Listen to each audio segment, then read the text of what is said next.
সেদিন আল্লাহ তাআলা ডাকতে বলবেন, পড়ো তোমার আমলনামা। জাহান্নামীরা আমলনামা পড়বে আর বলবে, মা লিহাযাল কিতাব লা ইউগাদিরু সগীরাতান ওয়ালা কাবীরাতান ইল্লা আহসাহা। এইটা কেমন কিতাব? এই কিতাবের ভিতরে ছোট বড় কোনো আমল বাদ যায় নাই। রাতের অন্ধকারে দরজা জানলা লাগায় যে গুনাহ করেছি সেইটাও লেখা আছে। পানির ভিতরে, সমুদ্রের ভিতরে, মরুভূমির ভিতরে, যেখানে দুনিয়ার কোনো চক্ষু দেখে নাই এমন জায়গায় যদি মানুষ গুনাহ করে, যেখানে দুনিয়ার কেউ দেখে না, বলেন তো সেখানে দেখেন কে? এ মুসলমান, ওই দিন জাহান্নামীরা আফসোস করবে। জান্নাতীরা ডান হাতের ভিতরে আমলনামা পেয়ে জান্নাতে যাবে, জাহান্নামীরা বাম হাতে আমলনামা পেয়ে তাদের ঠিকানা হয়ে যাবে জাহান্নাম। জাহান্নামের ভিতরে যাওয়ার পরে জান্নাতীরা জান্নাতের ভিতরে যাওয়ার পরে জান্নাতীরা একে অপরের সাথে কথা বলবেন। আল্লাহ তাআলা জান্নাতীদের ওই কথা কোরআনে সূরা মুদ্দাসসিরের ভিতরে লিখে দিয়েছে। এখন আরেকটি প্রশ্ন আসতে পারে যে জান্নাত জাহান্নাম যখনও হয়নি, এখনো তো দুনিয়ার মানুষ সবাই মরেইনি, কিয়ামতের অবস্থা এখনো তৈরি হয়নি, তাহলে জান্নাত জাহান্নামের কথা আল্লাহ 1400 বছর আগে কেমনে কয়? প্রশ্ন আসে কি আসে না? কথা কয় না। জান্নাত জাহান্নামে গেছি আমরা? কেউ গেছে? তাহলে জান্নাত জাহান্নাম, বিচার হাসর মিজান কিছুই তো হলো না, তাহলে সেই জান্নাতের কথা আল্লাহ তাআলা কোরআনের ভিতরে বললো কেন? প্রশ্ন আসে না আমার ভাইয়েরা? এই প্রশ্নের উত্তর সহজ, যে আমাদের কাছে সময় 3 ভাগে বিভক্ত। কয় ভাগে? 3 ভাগে। একটা হলো অতীত, পাস্ট যাকে বলা হয় অতীত, 2 নাম্বার হলো প্রেজেন্ট বর্তমান, আর 3 নাম্বার হলো ভবিষ্যৎ, তাই না? 3 নাম্বার হলো ফিউচার, ভবিষ্যৎ। এই আমাদের দুনিয়ার মানুষের কাছে সময় 3 ভাগে বিভক্ত, অতীত বর্তমান ভবিষ্যৎ। কিন্তু আল্লাহ তাআলার কাছে সময় অতীত বর্তমান ভবিষ্যৎ নাই, আল্লাহ তাআলার কাছে সব সময় বর্তমান। কন্যা সুবহানাল্লাহ। আল্লাহ তাআলার কাছে অতীত বর্তমান, ভবিষ্যৎ বর্তমান। এই জন্য আল্লাহ তাআলা সব জানেন কখন কি ঘটবে, জান্নাতে কি হবে, জাহান্নামে কি হবে, আল্লাহ সব জানেন। এই জন্য আল্লাহ তাআলা কোরআনে বলে দিয়েছেন। কন্যা সুবহানাল্লাহ। জান্নাতীরা জান্নাতে যাওয়ার পরে একজন অপরজনকে জিজ্ঞাসা করবে, ফি জান্নাতি ইয়াতাসাআলুন আনিল মুজরিমিন। জান্নাতীরা একজন আরেকজনকে বলবে, দুনিয়ার জমিনে একসাথে চলাফেরা করলাম, দুনিয়ার জমিনে একই বাজারে বাজার করলাম, দুনিয়ার জমিনে একই মহল্লায় বেড়ে উঠলাম, দুনিয়ার জমিনে একই সাথে খেলাধুলা করলাম, কিন্তু আমি জান্নাতে আমার বন্ধুকে জান্নাতে দেখা যায় না কেন? পিতা সন্তানকে খুঁজবে, আমার সন্তানকে জান্নাতে দেখা যায় না কেন? ছোট ভাই বড় ভাইকে খুঁজবে, আমার ভাইকে জান্নাতে দেখা যায় না কেন? তখন আল্লাহ তাআলা জান্নাতীদের সাথে জাহান্নামীদের একটা লাইভ প্রোগ্রাম করে দিবেন। জান্নাতীরা জাহান্নামীদেরকে দেখবে। সেই দিন জান্নাতীরা জাহান্নামীদেরকে জিজ্ঞাসা করবে, মা সালাকাকুম ফি সাকার। জান্নাতীরা সেই দিন জাহান্নামীদেরকে জিজ্ঞাসা করবে, মা সালাকাকুম ফি সাকার, কোন কাজ কোন জিনিস আজকে তোমাদেরকে জাহান্নামের ভিতরে নিয়ে আসলো? কোন কারণে আজকে তোমরা জাহান্নামের ভিতরে আসলে? সেই দিন জাহান্নামীরা জাহান্নামে যাওয়ার 4টি কারণ বর্ণনা করবে। আওয়াজ দিয়ে বলেন কয়টি কারণ? এটা আওয়াজ দিয়ে বলেন কয়টি কারণ? ওই দিন জাহান্নামীরা জাহান্নামে যাওয়ার জন্য 4টি কারণ বর্ণনা করেছে। ওই 4টি কারণ আল্লাহ তাআলা কোরআনের ভিতরে তুলে দিয়েছে। জান্নাতীরা প্রশ্ন করবে, মা সালাকাকুম ফি সাকার, কোন কাজ জাহান্নামের ভিতরে নিয়ে আসলো? জাহান্নামীরা জাহান্নামের ভিতরে থেকে বলবে, দুনিয়ার জমিনে নামাজি ছিলাম না। ক্বালু লাম নাকু মিনাল মুসাল্লিন। জাহান্নামে যাওয়ার প্রথম কারণটা হলো দুনিয়ার জমিনে আমরা মুসল্লি ছিলাম না। কি ছিলাম না? কথা কয় না, কি ছিলাম না? আজকে সমাজে বর্তমান মুসল্লি একটা ধরনের জ্ঞান হয়ে গেছে। নতুন নতুন মসজিদে গেলে টিটকারি মানে তখন মুসল্লি আছে, মারা কি মারে না, ওই বেচারা টিটকারি ঠেলায় আর মসজিদে যায়, নিজে তো নামাজ পড়েই না। যারা নতুন নতুন টুপি পাঞ্জাবি পরে মসজিদে যায় তাদেরকে আরো টিটকারি মারে, দেখো নতুন মুসল্লি আছে মসজিদে, নামাজ ধরতে তো পারে না। এরকম ব্যক্তি আছে না নাকি? আজকে যারা দুনিয়ার জমিনে টিটকারি মারছে, কিয়ামতের ময়দানে তারা আফসোস করবে। ওই দিন আফসোস করবে আর বলবে ক্বালু লাম নাকু মিনাল মুসাল্লিন। দুনিয়ার জমিনে নামাজি ছিলাম না, দুনিয়ার জমিনে নামাজ পড়তাম না, এই জন্য আজকে আমরা জাহান্নামের ভিতরে এসেছি। কিন্তু মুসলমান, আল্লাহ তাআলা বলে দিলেন দুনিয়ার জমিনে নামাজ হলো ঈমানদারদের লক্ষণ, নামাজ হলো মুমিনদের লক্ষণ। কিন্তু আজকে আমরা নামাজ পড়ি না, নিজেকে ঈমানদার বলে দাবি করি। কথা বল ঠিক কিনা? ঈমানদারের অভাব নাই সমাজের ভিতরে। হাজারো ঈমানদার হুজুর নামাজ পড়ি না, তো ঈমান ঠিক আছে। আল্লাহ তাআলা বলেই দিয়েছে যে ঈমানদারের লক্ষণ হলো নামাজ। তুমি নামাজে পড়ো না, তোমার ঈমান কি ঠিক? কথা কয় না তো? আল্লাহ তাআলা বললেন ক্বাদ আফলাহাল মুমিনুন। সমস্যা হচ্ছে আপনাদের? বুঝতে সমস্যা হচ্ছে? চলবে? থাকা যাবে ইনশাআল্লাহ? 50% অশ্বরে বাড়িতে যাবেন, কে কে হাত তোলেন? সবাই আছেন ইনশাআল্লাহ? আল্লাহ তাআলা কবুল করেন, বলেন আমিন। আল্লাহ তাআলা মুমিনদের ব্যাপারে বলছেন قد أفلح المؤمنون الذين هم في صلاتهم خاشعون। আল্লাহ তাআলা বলছেন দুনিয়ার ভিতরে সফলতা পেল কারা? দুনিয়ার জমিনে সফল কাম হয়েছে কারা? দুনিয়ার জমিনে আমি আপনি সমাজের মানুষ মনে করে সফল কাম হলো তারা। বাবা মারা গিয়েছে, মারা যাওয়ার পূর্বে 3 বিঘা জমি রেখে দিয়েছিল 3 ভাই। কিন্তু 3 ভাই ব্যবসা করে বাণিজ্য করে খাটাখাটনি করে 3 বিঘাকে 9 বিঘা বানাইছে। মানুষজন চায়ের তলে বসে চা খায় আর আড্ডা দেয় আর বলে অমুক তো মারা গিয়েছে, কিন্তু 3টা সূর্য সন্তান রেখে গিয়েছে, তারা 3 বিঘাকে 9 বিঘা বানাই দিয়েছে, তারা সমাজের ভিতরে সফলতা পেয়েছে। ঠিক না? দুনিয়ার জমিনে যারা সম্পদ বাড়াইছে আমাদের চোখে তারা সফলতা পেয়েছে, কথা বলেন ঠিক কিনা? কিন্তু আসলে তারা আল্লাহর কাছে সফল কিনা এটা জানার দরকার আছে না নাই? আল্লাহ তাআলার কাছে আসল সফলতা পেল কারা? আল্লাহ তাআলা বলছেন ক্বাদ আফলাহাল মুমিনুন।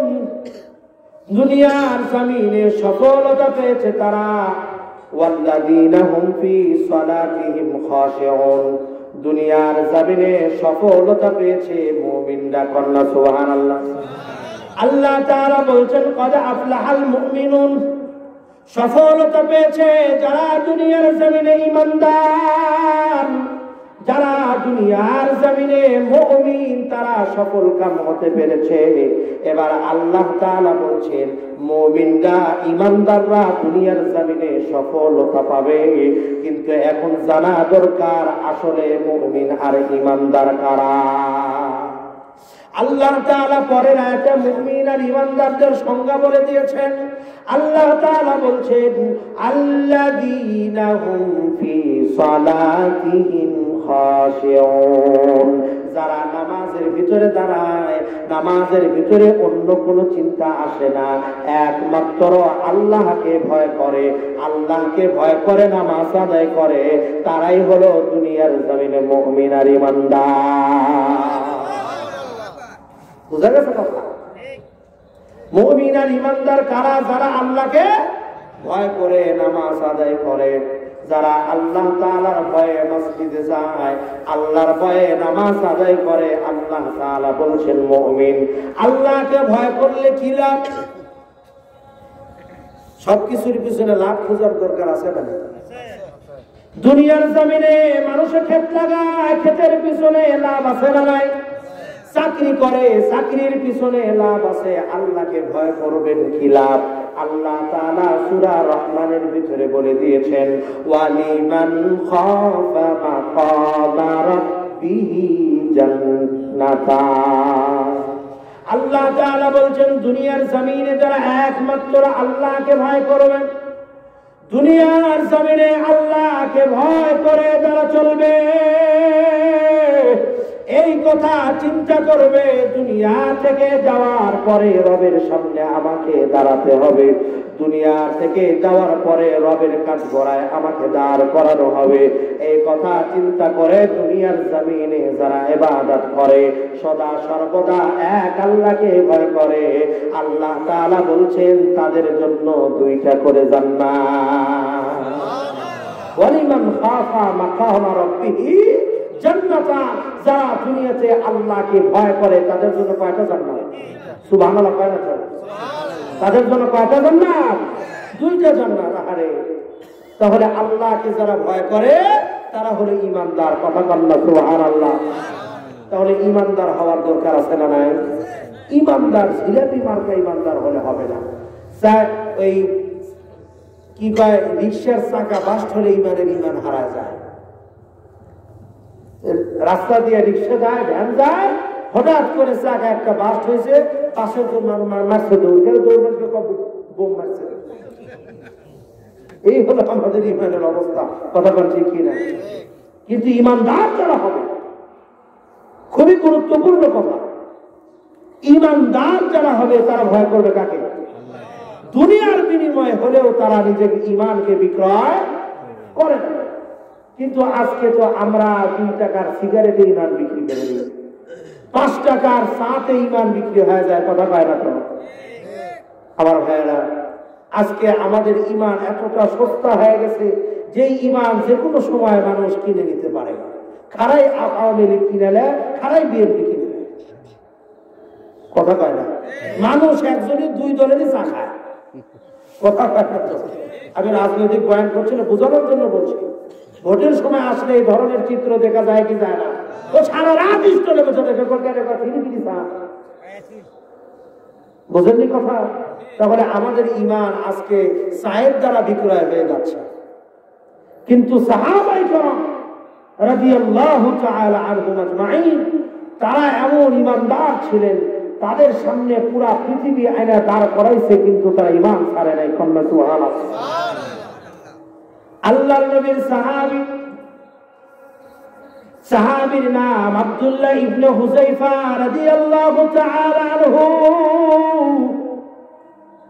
আল্লাহর নবীর সাহাবী আব্দুল্লাহ ইবনে হুযায়ফা রাদিয়াল্লাহু তাআলা আনহু কেমন ইমানদার ছিলেন? হযরতে উমরে ফারুক রাদিয়াল্লাহু তাআলা আনহুর জামানায় সরাসরি রোমের সাথে, রোম সাম্রাজ্যের সাথে মুসলমানের সরাসরি যুদ্ধ হয়েছিল। রোমের সম্রাট সেনাবাহিনীকে আদেশ দিয়েছেন, যুদ্ধের ফলাফল যাই হোক না কেন তাতে আমার কোনো মাথা ব্যথা নাই, তোমাকে আদেশ দিলাম তুমি ফেরার সময় কয়েকজন মুসলমান সৈন্যকে ধরে নিয়ে আসবা। তারা বলে ইমানদার, ইমানদার, আমি আজকে তাদের ঈমান পরীক্ষা করতে চাই। ঘটনাক্রমে একদল মুসলমান সৈন্য ইহুদিদের, খ্রিস্টানদের হাতে ধরা পড়েছে। রোম সম্রাটের সৈন্যবাহিনীর হাতে ধরা পড়েছে। রোম সম্রাটের সৈন্যবাহিনী খবর পাঠিয়েছেন, বাদশাহ নামদার একদল মুসলমান ধরা পড়েছে, যদি আপনি হুকুম দেন তাহলে তাদেরকে আপনার কাছে পাঠাবো, বাদশা নামদার হুকুম দিয়েছেন, তাদেরকে রাজপ্রাসাদে নিয়ে যাওয়া হয়েছে। তাদের সামনে বসায় রেখে এবার বাদশা নামদার বলো তোমাদের এই দলের ভিতরে নেতাকে, আমিরকে? কারণ বাদশা জানে একটা গোত্র, একটা এলাকা, একটা দেশ, তার নেতা, তার আমিরকে যদি আমার দলে ফেরানো যায় তাহলে তার সাগরিদ গুলো এমনি এমনি আমার দলে চলে আসবে। এই জন্য জিজ্ঞাসা করছে, বলো তোমাদের ভিতরে তোমার আমিরকে, নেতাকে? এক যুবক দাঁড়ায় গেছে, বলছে এই দলের নেতা হলাম আমি। বাদশাহ নামদার এবার জিজ্ঞাসা করে, যুবক তোমার নামটা কি? তোমার নামটা বলো।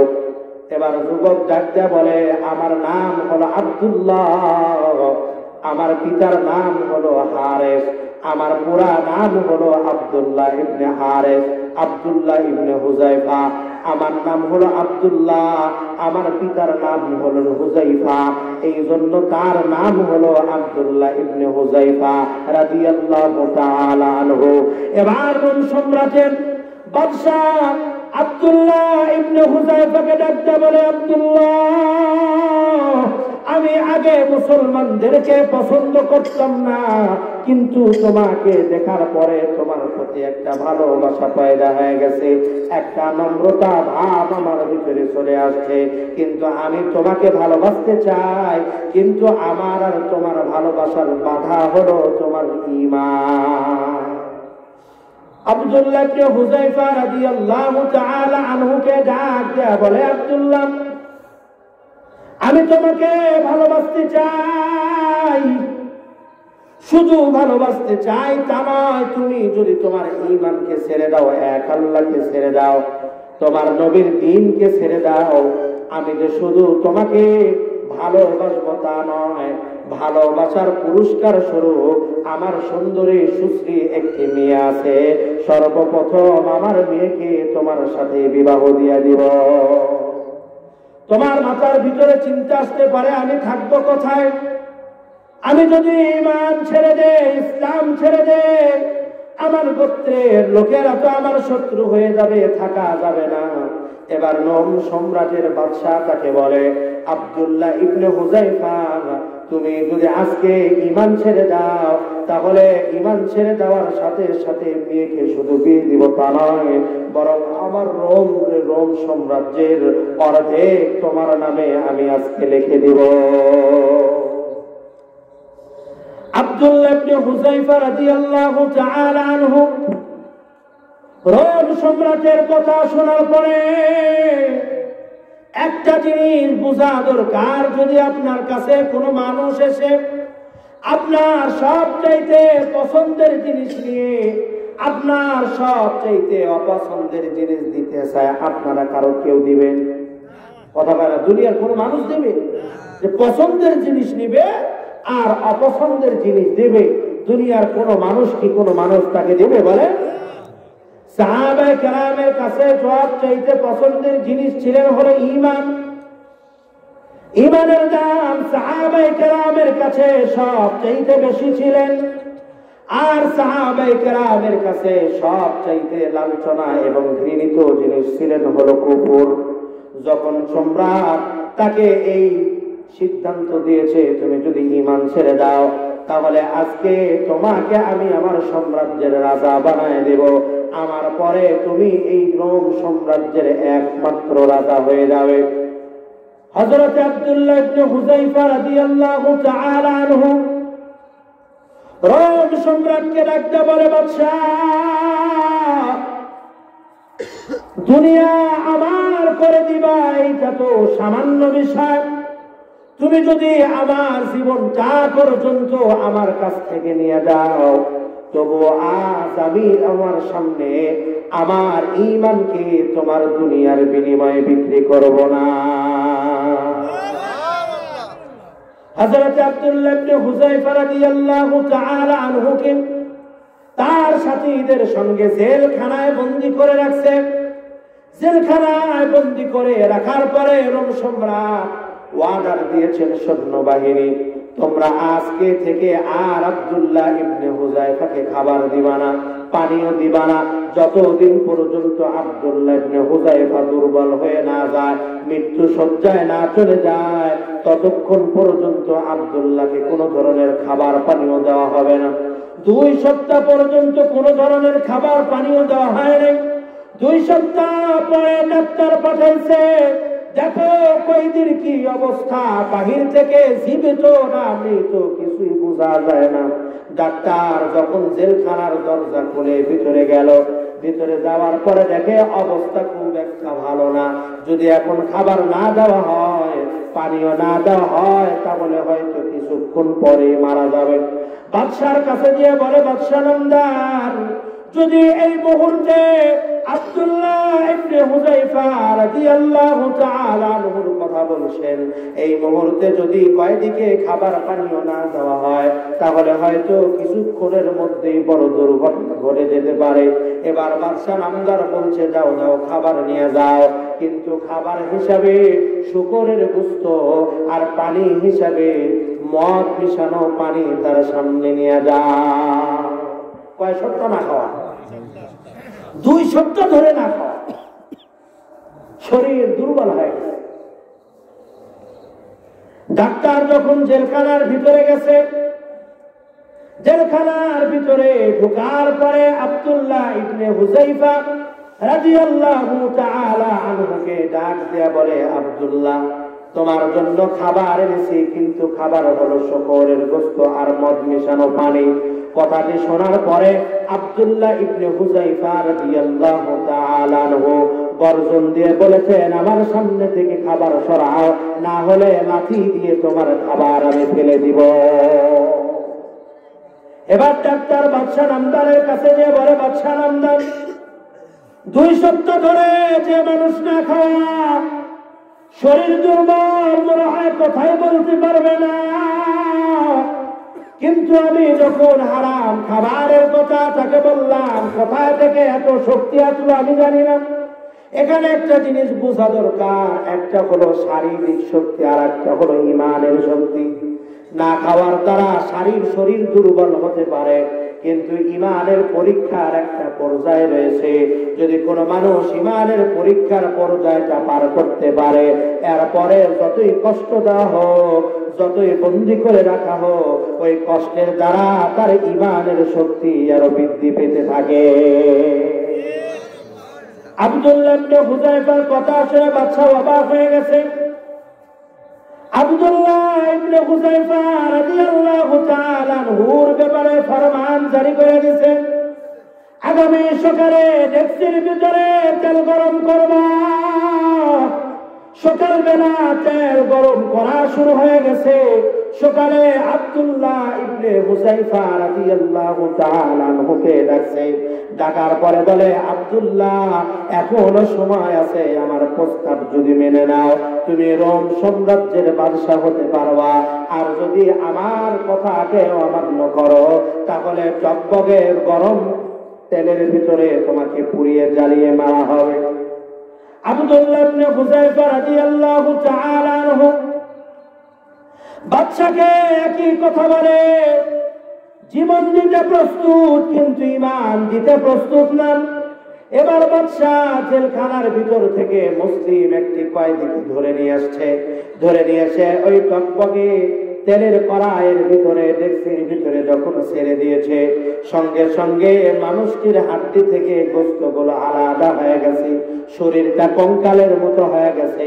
এবার বাদশা আবার যখন হুযায়ফাকে ডাক দেয়, বলে, আব্দুল্লাহ ইবনে হুযায়ফা, এখনো সময় রয়েছে, এখনো যদি মত পরিবর্তন করো, তাহলে সাম্রাজ্যের বাদশা হওয়া।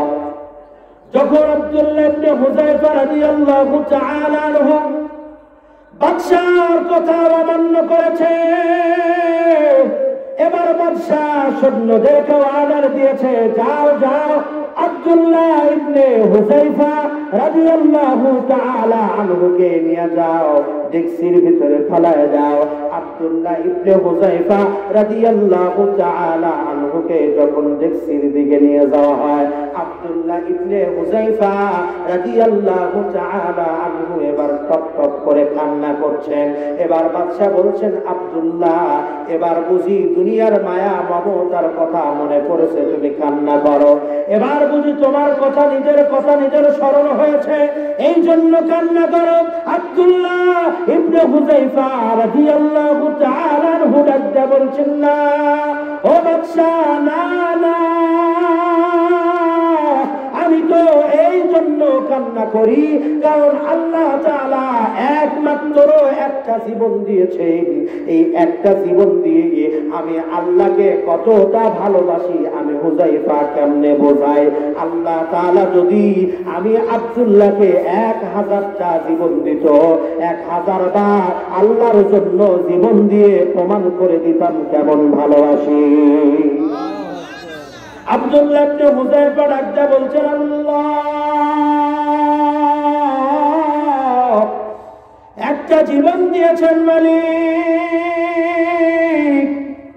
এই জীবন একবার শহীদ হয়ে যাবে, কেমনে বোঝাই আমি আব্দুল্লাহ আপনাকে কেমন ভালোবাসি। আল্লাহ আপনি আমাকে 1000টা জীবন দিতেন, 1000 বার আপনার দিনের জন্য শহীদ হয়ে যাইতাম, আর আপনাকে দেখাই দিতাম আমি আব্দুল্লাহ ইবনে হুযায়ফা আপনার ঈমানকে কেমন ভালোবাসি।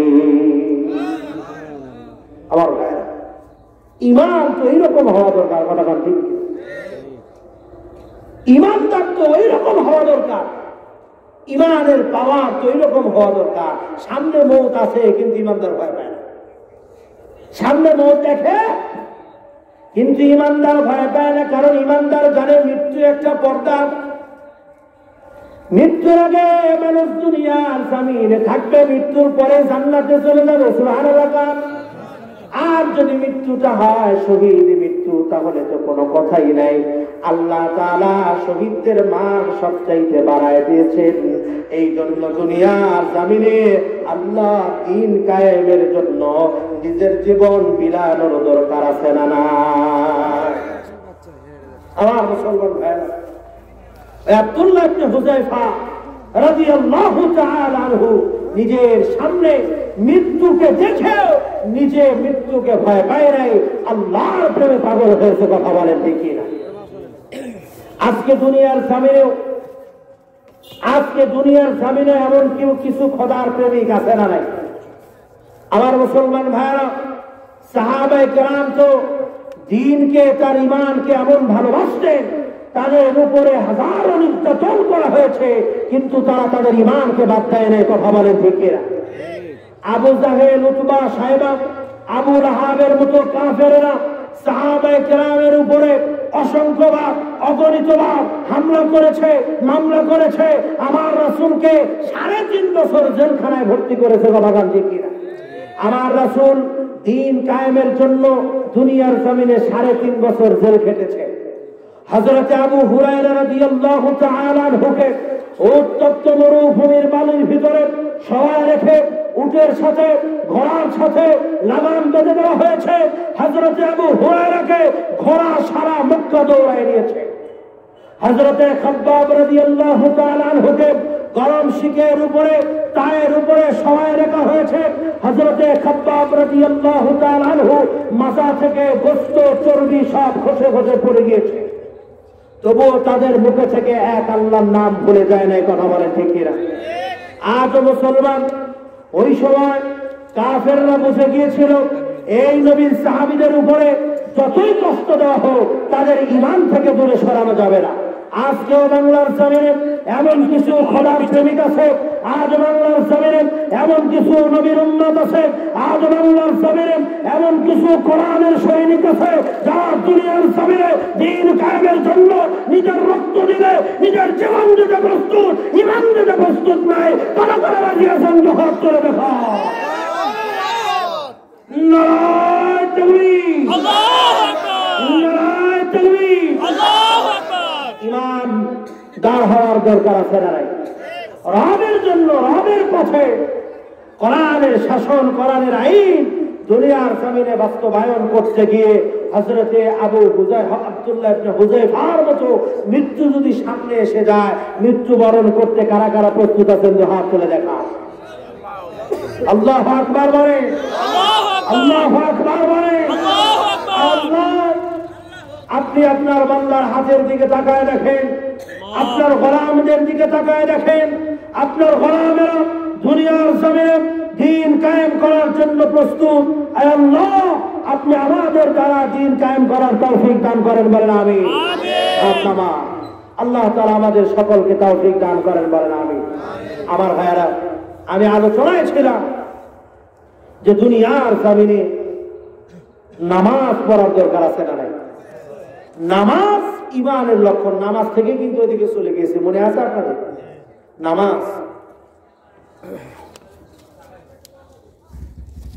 আমার ভাইয়েরা, আমি বয়ানও শেষের দিকে সভাপতি সাহেবকে, আমাদের সভাপতি সাহেব আমার পাশে এসে বসেছেন।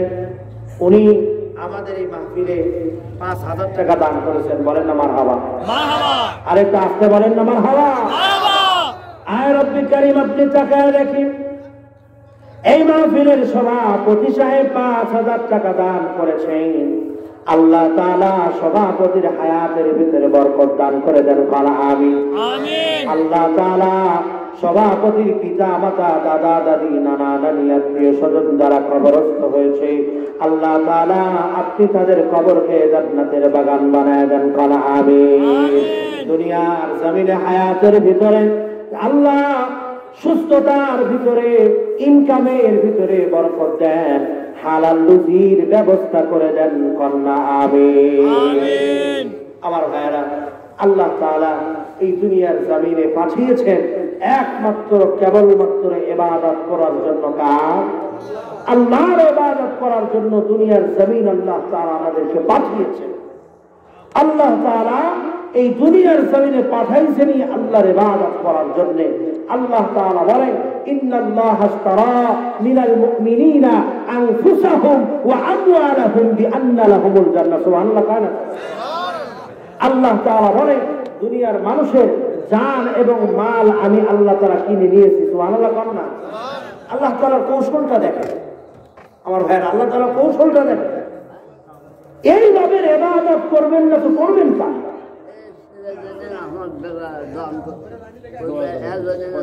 জি জি জি, অবশ্যই অবশ্যই দোয়া করবেন ইনশাআল্লাহ। ওই আল্লাহর ইবাদত করবেন না তো কার ইবাদত করবেন? আমার ভাইয়েরা, আমার মায়েরা, একটু খেয়াল করে শোনেন। আমার রব কেমন রব, আমার রবটা কেমন রব, এই রবের ব্যাপারে সামান্য একটু ধারণা আপনাদেরকে দিই যে আল্লাহ তাআলা কি কৌশল খাটিয়েছেন আমাদের সাথে। আল্লাহ তাআলা বলছেন, আমি দুনিয়ার মানুষ ঈমানদার যারা তাদের জান এবং মাল আমি আল্লাহ তাআলা কিনে নিয়েছি জান্নাতের বিনিময়ে। সুবহানাল্লাহ। এখন বলেন তো, আমাকে আপনাকে জান দিবেন কে? মাল দিবেন কে? চিন্তা করা যায়। আমার জীবনটা তো রবই দিবেন। আমি যে সম্পদের মালিক হয়েছি, সম্পদ তো রবই আমাকে বানাইছে। আমার জীবন দিছেন আল্লাহ, আমার মাল সম্পদও দিছেন আল্লাহ।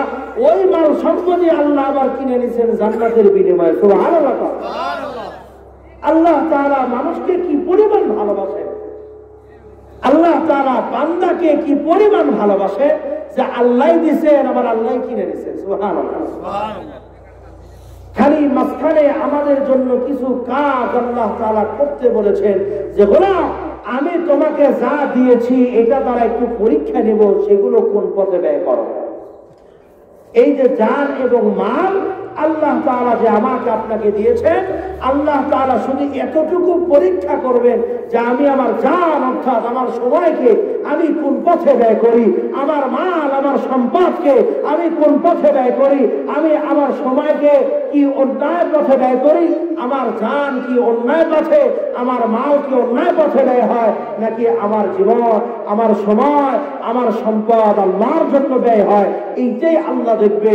যদি আমার সময়কে রবের ইবাদতে কাটাতে পারি, যদি আমার সম্পদকে রবের ইবাদতে খরচ করে দিতে পারি, খোদার কসম করে বলি নিঃসন্দেহে মরতে দেরি হবে, জান্নাত পেতে দেরি হবে না। কন্যা সুবহানাল্লাহ। এই জন্য আমার জান এবং মাল খরচ করার দরকার আছে। আমি কোরআনের একটি আয়াত এবং একটি হাদিস তেলাওয়াত করছিলাম। আসলে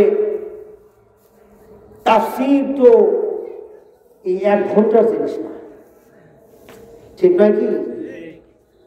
আমি কথা বলেছিলাম যে এক আয়াতের 2টা অংশ, তার প্রথম অংশ দিয়ে শুরু করব, শেষ হলে যদি সময় হয় শেষের অংশে যাব, কিন্তু সম্ভব না হয় সেটা সম্ভব হবে না লাল ভাই, তার আগেই যাওয়া লাগবে।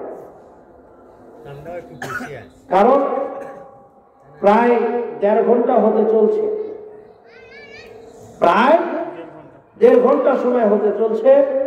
এক আল্লাহ তা'বুদু ইল্লা ইয়্যা, এতক্ষণ শুধু এইটুক আয়াতের তাফসীর হচ্ছে। সুবহানাল্লাহ বলেন। আল্লাহ তা'বুদু ইল্লা ইয়্যা, ইবাদত করতে হবে কার? আল্লাহ। এই ইবাদতের ভিতরে আবার 2 অংশ আছে, একটা আদেশ আর একটা নিষেধ। নিষেধের তো জেবেরই পেলাম, আদেশের উপরে এখন আছে যে আল্লাহ তাআলা আদেশ করেছেন নামাজ পড়তে হবে। আমার ভাইয়েরা, এই নামাজ এমন একটি ইবাদত, আল্লাহ তাআলা বলছেন ইন্নাস সালাতা তানহা, এই নামাজ এমন একটি ইবাদত যে ইবাদত তোমার সকল গুনাহ থেকে তোমাকে বিরত রেখে আল্লাহর ওলি দুনিয়ার জমিনে বানায় দিতে পারে। কন্যা সুবহানাল্লাহ। এই জন্য রাসূলের কাছে সাহাবায়ে কেরাম বলছেন, ইয়া রাসূলুল্লাহ, অমুক তো নামাজও পড়ে, রাতে চুরিও করে। আল্লাহ রাসূল বলছেন তাকে চুরিও করতে দাও, নামাজও পড়তে দাও, এই নামাজে তাকে চুরি থেকে বন্ধ করাবে। একদিন দেখা গেছে নামাজের কারণে ওই ব্যক্তি চুরি বন্ধ করে রাসূলের একজন খাঁটি সাহাবী হয়ে গেছে।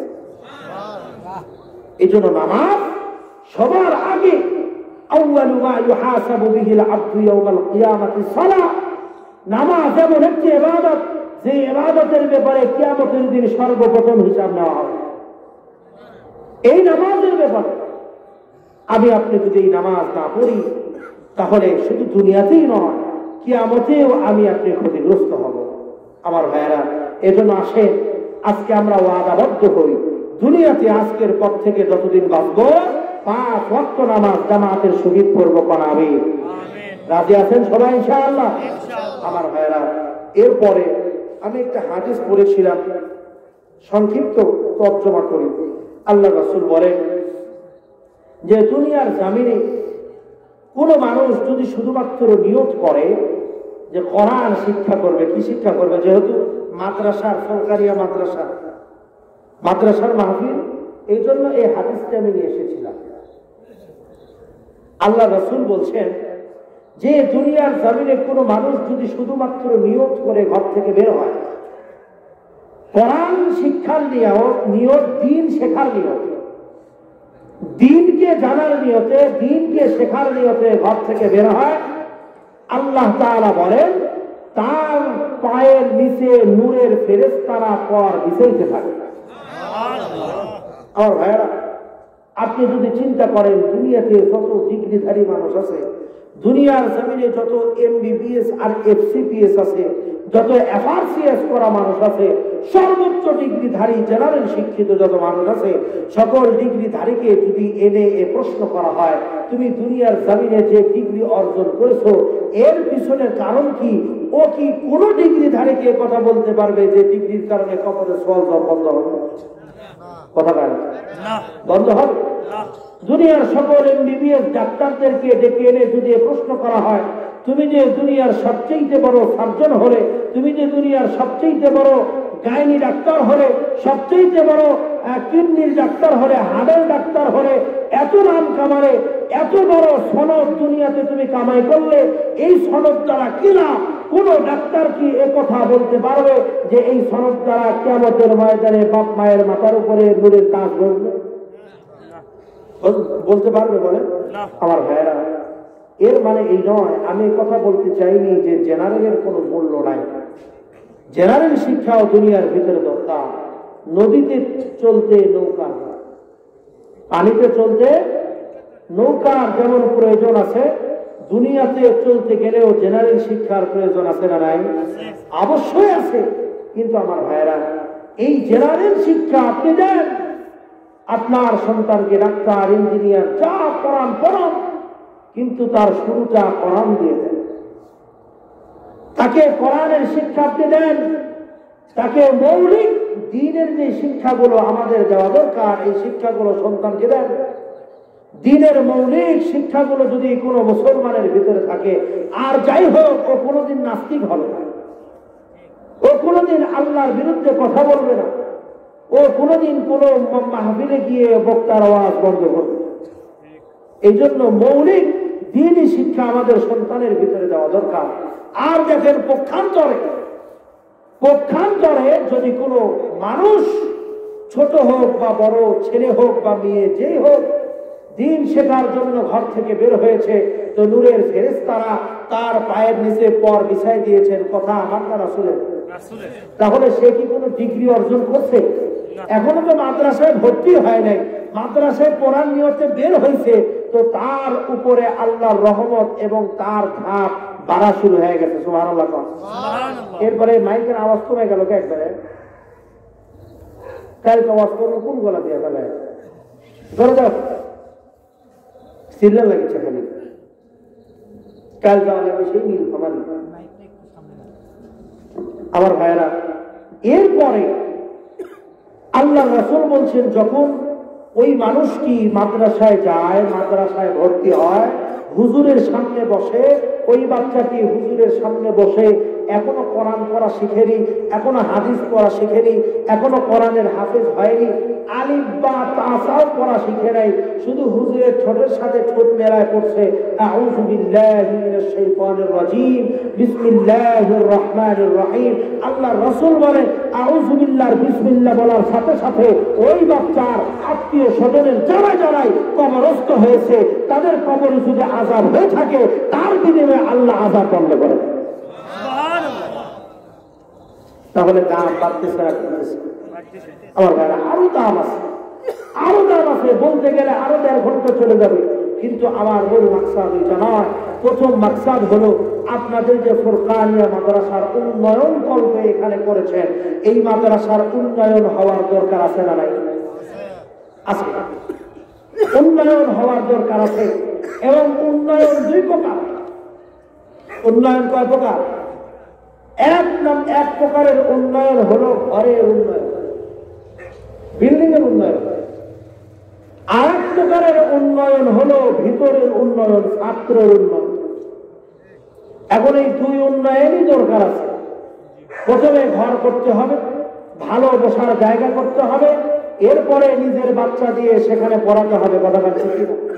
এজন্য এলাকার যতগুলো মানুষ আছে, আমার মা বোনেরা, আমার ভাইয়েরা যারাই আছে, আমি শেষে একটি আমল বলে দিব, যেহেতু আমাদের দ্বিতীয় বক্তা আমল বলতে চেয়েছিলেন, সময়ের অভাবে তিনি পারেননি, লাস্টে শর্ত দিয়ে গেছেন। আমি আপনাদের একটা আমল বলে দেবো ইনশাআল্লাহ, যে আমল করলে জান্নাতের 8টি দরওয়াজা কিয়ামতের ময়দানে ডাকতে হবে। আর আস্তে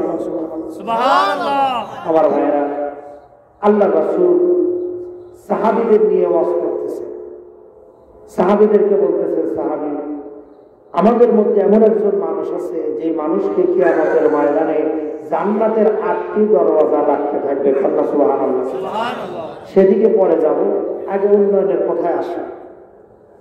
উন্নয়নের কথা হলো যে এই মাদ্রাসা এবং এই ফুরকানিয়া মাদ্রাসার বিল্ডিং এবং ছাত্র 2 দিকে উন্নতি হওয়া দরকার।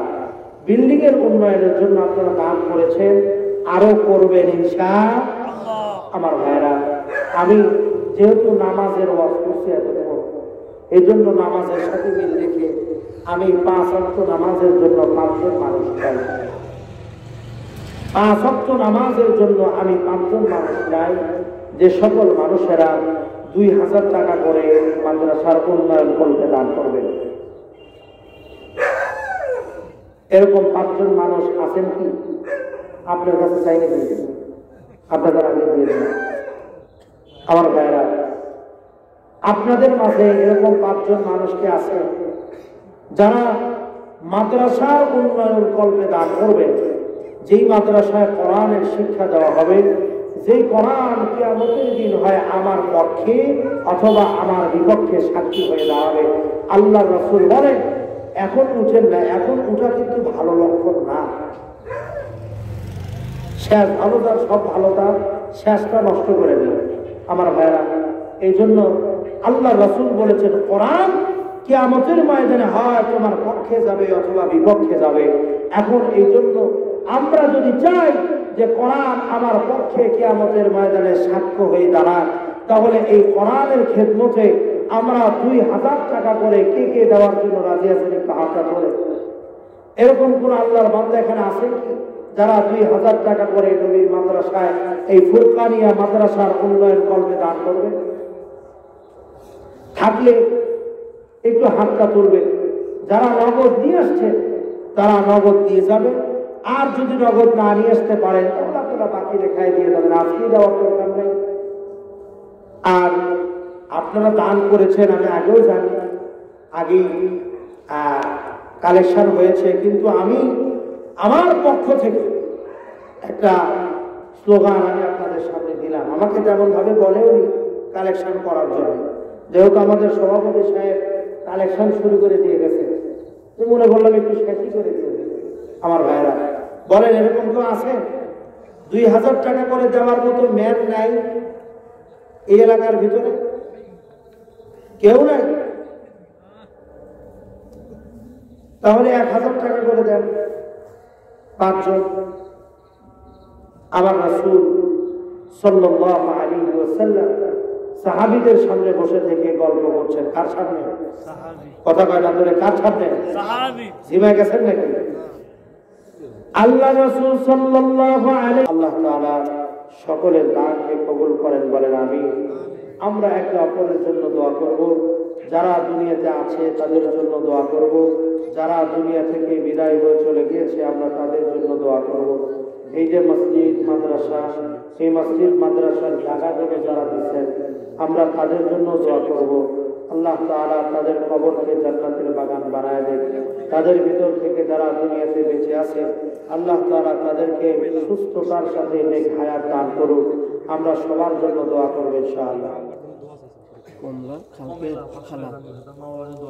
কমেলা নামে একজন মা 500 টাকা দান করেছেন। তিনি তার পিতা মাতার জন্য দোয়া চেয়েছেন, আমরা তার পিতা মাতার জন্য দোয়া করব ইনশাআল্লাহ। আলহামদুলিল্লাহ রাব্বিল আলামিন ওয়াল আকিবাতু লিল মুত্তাকিন ওয়াস সালাতু ওয়াস সালামু আলা সাইয়্যিদিল মুরসালিন। ربنا ظلمنا أنفسنا وإن لم تغفر لنا وترحمنا لنكونن من الخاسرين. ربنا لا تزغ قلوبنا بعد إذ هديتنا وهب لنا من لدنك رحمة إنك أنت الوهاب. اللهم اهدنا الصراط المستقيم. اللهم اهدنا الصراط المستقيم. رب العالمين تكادكر الله رب كريم রাত পর্যন্ত কোরআনের আলোচনা শুনে আপনার বান্দা বান্দীদেরকে সঙ্গে নিয়ে গুনাহ মাফের আশা নিয়ে আপনার আলিশান দরবারে দোকানা হাত তুলেছি মাওলা। দয়ার মেহেরবানি করে জিন্দেগীর সকল গুনাহগুলো মাফ করে দেন। আয় আল্লাহ, আপনি রব, আপনি এমন রব যে রব ছাড়া আমাদের কোনো রব নাই। আপনি এমন মালিক যে মালিক ছাড়া আমাদের দ্বিতীয় কোনো মালিক নেই। আয় আল্লাহ, আপনি যদি আমাদেরকে ফিরায় দেন, আমাদের যাওয়ার মতো কোনো জায়গা থাকবে না। আয় আল্লাহ, আপনার রহমত থেকে আমাদের নিরাশ করবেন না আল্লাহ। আমরা রহমতের ভিখারি হইয়া আপনার দরবারে হাত তুলেছি মালিক, রহমতের চাদর দিয়া আপনি আমাদেরকে ঢেকে নেন। আল্লাহ, শয়তানের ধোঁকায় পড়ে গুনাহ করে ফেলেছি আল্লাহ, নফসের তাড়নায় পড়ে গুনাহ করে ফেলেছি আল্লাহ, নফসের তাড়না থেকে বাঁচার তৌফিক দেন। আল্লাহ, শয়তানের ধোঁকা থেকে বাঁচার তৌফিক দিয়ে দেন। আল্লাহ, জানা অজানা, ইচ্ছায় অনিচ্ছায়, রাতের অন্ধকারে দিনের আলোতে শিরকি কুফরি বিদআতি যত ধরনের গুনাহ হয়ে গেছে, সকল গুনাহ থেকে আপনি আমাদেরকে মাফ করে দেন আল্লাহ। আয় রব্বে কারীম, আপনার যেই বান্দা বান্দিরা মাহফিলে দান করেছেন, কোরআনের ভালোবাসায় নবীর মাদ্রাসায় দান করেছেন, আল্লাহ আপনি তাদের দানকে কবুল করে নেন। আল্লাহ, তাদের দানের বিনিময়ে তাদের পিতা মাতা, আত্মীয় স্বজন, দাদা দাদি, নানা নানি, পাড়া প্রতিবেশী, বন্ধু বান্ধব, শ্বশুর শাশুড়ি, যে যেখানে ইন্তেকাল করেছেন, তাদের কবরকে আপনি জান্নাতুল ফেরদাউস বানায় দেন। আয় আল্লাহ, দুনিয়ার জমিনে যারা বেঁচে আছে তাদের হায়াতে তৈয়বা দেন। আয় আল্লাহ, মাহফিলের আয়োজক যারা রয়েছে তাদেরকে আপনি কবুল করে নেন। আয় আল্লাহ, এই মাহফিলের যুবক ভাইরা রয়েছেন তাদেরকে আপনি কবুল করে নেন। আল্লাহ, যুবকদেরকে ইসলামের সৈনিক হিসাবে কবুল করে নেন। আয় আল্লাহ, কোরআনের পক্ষে থাকার তৌফিক দান করে দেন। আল্লাহ, মাহফিলের সভাপতি সহ সভাপতি, প্রধান অতিথি, বিশেষ অতিথি সহ আল্লাহ যত মেহমান আছে, আমার সামনে যারা বসে আছে, পর্দার আড়ালের মা বোনেরা যারা বসে আছে, আয় আল্লাহ আপনি তাদের সকলকে হায়াতের ভিতরে বরকত দেন। আয় আল্লাহ, সুস্থতার ভিতরে বরকত দিয়া দেন, কামাই রুজির ভিতরে বরকত দিয়া দেন। আয় আল্লাহ, এই এলাকার যুবকদের হযরতে আলীর মতো বানায় দেন। আয় আল্লাহ, হযরতে ওমরের মতো বানায় দেন। আয় আল্লাহ, এই এলাকার মানুষগুলোকে আবু বকরের মতো বানায় দেন আল্লাহ। আয় মালিক, এই এলাকার মা বোনদেরকে খাদিজাতুল কুবরার মতো বানায় দেন, ফাতিমাতুজ জাহরার মতো বানায় দেন। আয় আল্লাহ, জান্নাতি হিসাবে কবুল করেন আল্লাহ। দুনিয়ার জমিন থেকে ঈমানদার হয়ে কবরে যাওয়ার তৌফিক দিয়েন আল্লাহ। রব্বে কারীম, আজকের এই মাহফিল থেকে কবুল করে নেন। আয় আল্লাহ, মাদ্রাসাকে কবুল করে নেন আল্লাহ। কিয়ামত পর্যন্ত মাদ্রাসাকে দ্বীনের মারকাজ হিসেবে কবুল করে নেন আল্লাহ। আয় আল্লাহ, জানি না কখন জানি দুনিয়া থেকে চিরবিদায় হওয়ার সময় এসে যায়। আয় আল্লাহ, দুনিয়া থেকে যাওয়ার পূর্বে শরীরে শক্তি থাকা অবস্থায় আয় আল্লাহ আপনি আমাদের সকলকে মক্কা মদিনার মুসাফির বানায় দিন আল্লাহ। আয় আল্লাহ, ওই মক্কায় গিয়া খানায়ে কাবার গিলাফ করে খানায়ে কাবা জিয়ারতের মনে বড় আশা। আয় আল্লাহ, রাসূলের রওজার পাশে দাঁড়াইয়া সালাতু সালাম জানানোর মনে বড় আশা। আল্লাহ, রাসূলের রওজার পাশে দাঁড়াইয়া হৃদয়ের সকল আবেগ উজাড় করে ভালোবাসাকে মিশ্রিত করে আমি রাসূলকে জানাই দিতে চাই, আসসালাতু ওয়াসসালামু আলাইকা ইয়া রাসূলুল্লাহ, আসসালাতু ওয়াসসালামু আলাইকা ইয়া হাবিব আসসালাতু আসসালামু আলাইকা ইয়া শাফিআল মাজনাবিন আসসালাতু ওয়াসসালামু আলাইকা ইয়া রাহমাতাল লিল আলামিন। আয় আল্লাহ, এই সালাম দেওয়ার মনে বড় আশা, আয় আল্লাহ আপনি যুবক থাকা অবস্থায় কবুল করে নেন আল্লাহ। বারবার মক্কা মদিনায় যাওয়ার তৌফিক দান করেন আল্লাহ। আয় আল্লাহ এলাকার উলামায়ে কেরামকে আপনি কবুল করে নেন আল্লাহ। আয় আল্লাহ বিশেষ করে মসজিদের খতিব আয় আল্লাহ হাফেজ মাওলানা আয় আল্লাহ আবু রায়হান সাহেবকে আপনি কবুল করে নেন আল্লাহ। আয় আল্লাহ আমার বড় আপনজন রব্বে কারীম এই আলেমকে অত্র এলাকার জন্য রহমত বানায় দেন আল্লাহ। আয় আল্লাহ এই মাদ্রাসা মসজিদকে এলাকার মানুষের জন্য রহমত বানায় দেন আল্লাহ। আয় আল্লাহ আমার ভাই আমার বন্ধু আবু রায়হানকে কবুল করে নেন আল্লাহ। আল্লাহ আপনার ঘরে গিয়েছে, বারবার আপনার ঘরে যাওয়ার তৌফিক দিয়ে দেন আল্লাহ। আল্লাহ পরিবার সহ হজ উমরা করার তৌফিক দিয়ে দেন আল্লাহ। আল্লাহ ছেলে মেয়েদেরকে আয় আল্লাহ আপনি দুনিয়ার জমিনে সম্মানিত হিসাবে কবুল করেন আল্লাহ। আয় আল্লাহ আপনি আমাদের সকলকে মাফ করে দেন আল্লাহ। মওতের সময় যখন হয়ে যাবে, মালাকুল মাউত যখন সামনে এসে দাঁড়াবে, আয় আল্লাহ মালাকুল মাউত যখন সামনে এসে দাঁড়াবে, আয় রব্বে কারীম দুনিয়ার আপন চেহারা গুলো যখন পর হয়ে যাবে, দুনিয়ার সম্পত্তি গাড়ি বাড়ি টাকা পয়সা দুনিয়ার জিনিস দুনিয়াতেই থেকে যাবে, খালি হাতে এসেছিলাম অন্ধকার কবরে আবার যখন খালি হাতে ফিরে যেতে হবে, আয় আল্লাহ ওই কঠিন মুহূর্তে আপনি আমাদের বন্ধু হয়ে যায় আল্লাহ।